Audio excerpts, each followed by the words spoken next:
Ninguém consegue hackear o Bitcoin, mas poucos investidores sabem por quê. E essa ignorância tem um preço. Satoshi resolveu esse problema em 2008, transformando segurança digital em custo físico. Atacar a rede não é difícil só tecnicamente, é financeiramente burro para quem tenta. Os números que provam isso estão em um documento de 9 páginas que poucos leram de verdade. No vídeo anterior, a gente estudou as 3 primeiras seções do white paper e ficaram algumas perguntas no ar. Se não tem ninguém no controle, quem impede de alguém simplesmente criar um bloco falso? E por que é mais lucrativo proteger a rede do que destruí-la? Hoje a gente resolve isso. Vamos começar. Nesse vídeo, nós vamos cobrir 4 seções: prova de trabalho, rede, incentivo, e eu vou pular direto para a seção 11, cálculos. Fará mais sentido estudar ela nesse vídeo. No final, eu vou te mostrar os números exatos que Satoshi usou para provar matematicamente que atacar o Bitcoin não compensa. Começando pela seção 4, Proof of Work. No vídeo anterior, a gente resolveu metade do problema: como registrar transações em ordem cronológica usando blocos encadeados com hashes. Mas ficou uma pergunta no ar: se não tem ninguém no controle, quem decide qual bloco entra nessa corrente de blocos? O que impede qualquer pessoa de simplesmente criar um bloco falso e jogar na rede? Por que não? 10 bitcoins por discípulo. Pronto. 2 aí pra você, vai. Mas não é assim que funciona. E aqui entra o Proof of Work. Satoshi começa assim: eu vou ler em português e você vai ouvir em grego. Mas não se desespera que depois eu explico. Para implementar um servidor timestamp distribuído numa base peer-to-peer, teremos de usar um sistema de prova de trabalho. Traduzindo o que ele quis dizer, Satoshi propõe uma regra simples: o hash do bloco só é válido se começar com uma determinada quantidade de zeros. Parece arbitrário, mas tem uma consequência brutal. Lembra que o hash é imprevisível, você não consegue calcular o resultado, não tem nenhum atalho. Para encontrar um hash que começa com zeros, a única forma é tentar mudar um número no bloco, calcular o hash e ver se deu certo. Não deu? Muda de novo, calcula de novo e repete isso milhões de vezes, até achar. Esse número que fica mudando tem até nome no white paper. Implementamos a prova de trabalho incrementando um nonce no bloco, até que seja encontrado um valor que dê ao hash do bloco a quantidade necessária de bits zero. Eu sei que tá difícil de entender, então deixa eu te mostrar na prática. Imagina que aqui tem as informações do bloco: quem enviou para quem, mandou quando é que foi. Ok. Aqui embaixo eu tenho o hash da mensagem, mas ele não é um hash válido, porque ele não começa com zero. Digamos que o hash válido comece com 3 zeros aqui.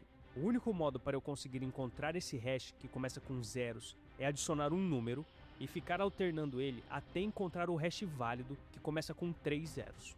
E esse valor que eu fico alterando para encontrar o hash certo é o que a gente chama de nonce. É como se Satoshi dissesse: para adicionar um bloco na corrente, você precisa encontrar um número específico dentro de milhões de possibilidades. E a única forma de procurar é sorteando um por um. Quem faz isso mais rápido é quem tem mais poder computacional. E poder computacional consome energia elétrica real, do mundo físico. Isso é prova de trabalho.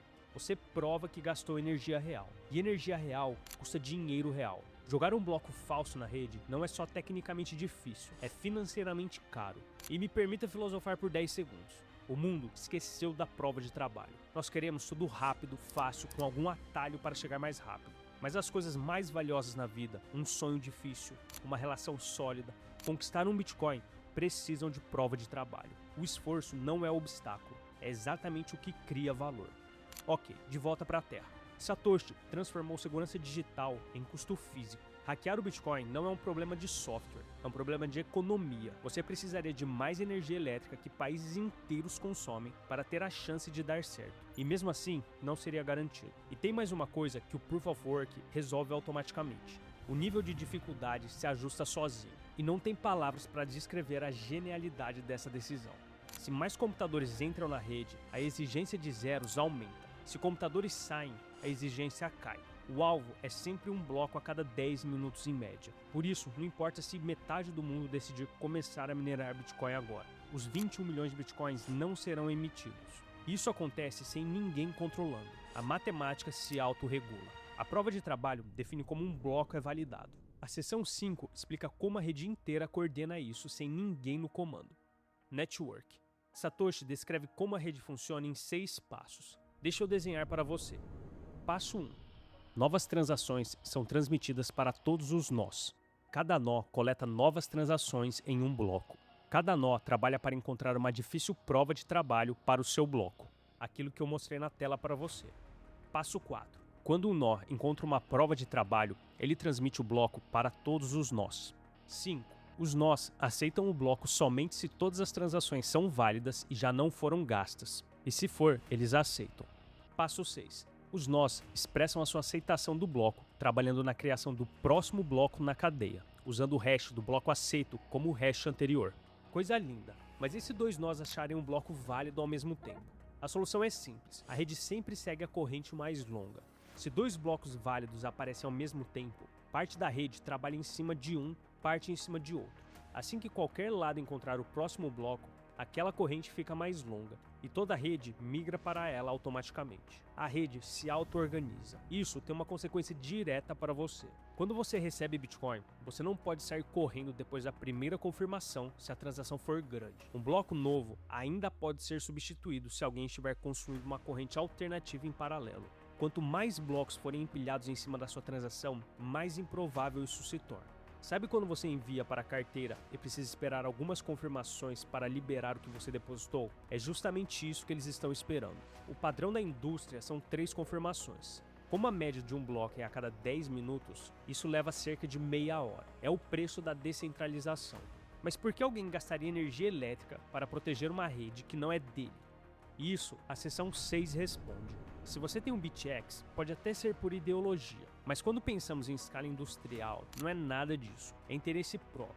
E Satoshi foi direto. Por convenção, a primeira transação de um bloco é uma operação especial que inicia uma nova moeda de propriedade do criador do bloco. Ou seja, quando o minerador encontra um bloco válido e a rede aceita, ele inclui uma transação especial nesse bloco. Uma transação que cria Bitcoin do nada e deposita na carteira dele. Isso é a recompensa de um bloco. E é daí que vem todos os bitcoins que existem. Cada bitcoin que circula hoje saiu de um bloco minerado por alguém que gastou energia real para encontrá-lo.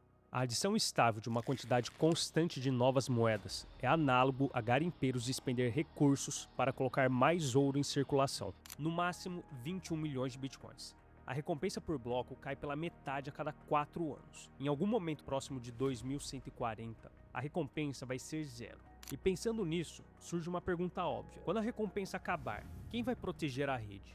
Satoshi já tinha pensado nisso em 2008. A resposta são as taxas de transação. Todo bloco minerado garante à pessoa que minerou os bitcoins que são criados automaticamente, esse que vimos, e as taxas de transações que as pessoas que querem enviar bitcoins estão pagando. Com isso, mesmo depois do último halving, ainda terá incentivo para as pessoas continuarem minerando e protegendo a rede. É basicamente o que a Visa e a Mastercard fazem hoje.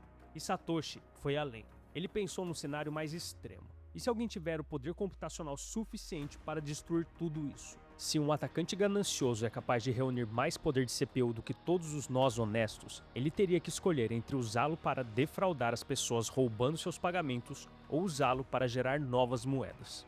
Ele deve achar que é mais rentável jogar pelas regras, pois um minerador com poder suficiente para atacar a rede teria uma escolha. Opção A: usar esse poder para fraudar transações, tentar gastar Bitcoin 2 vezes e bagunçar o sistema, vagabundo. Ou opção B: usar esse mesmo poder para minerar honestamente e receber a recompensa. A opção B é financeiramente mais inteligente. Um ataque bem sucedido destruiria a confiança no Bitcoin, e junto com ela, o valor das próprias moedas que o atacante acumulou.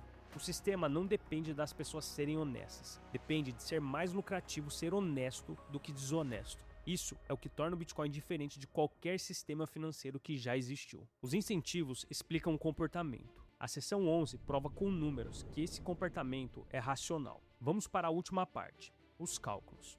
Satoshi simulou um cenário. E se um atacante tiver menos de 50% do poder computacional da rede, ele ainda consegue gastar o seu Bitcoin e depois reverter as transações confirmadas para ficar com dinheiro? Sim, mas fica progressivamente mais improvável conforme o tempo passa. Olha os números. Um atacante com 10% do poder computacional da rede tem quase 21% de chance de reverter uma transação com apenas uma confirmação. Com 3 confirmações, essa chance cai para 1%. Com 6 confirmações, a probabilidade de sucesso cai para menos de 0,1%, praticamente zero. Vai receber R$50 de um amigo? Uma confirmação já está ótima. Se der algum problema, você vai lá e bate nele. Vai receber 500 mil de alguém que você nunca viu na vida? Espera 6 confirmações. E Satoshi calculou tudo isso em 2008, com um computador velho e teoria de probabilidade. Seja lá quem for Satoshi, o nível de antecipação dele é assustador. E com isso, você acabou de terminar o segundo vídeo do documento mais importante da história do dinheiro. Nesse vídeo 3, a gente fecha o white paper completo, incluindo a parte onde o próprio Satoshi admite uma limitação que a comunidade ainda está tentando resolver até hoje. Clica aqui se você quer ver esse vídeo, ou aqui para se aprofundar ainda mais. Te vejo lá.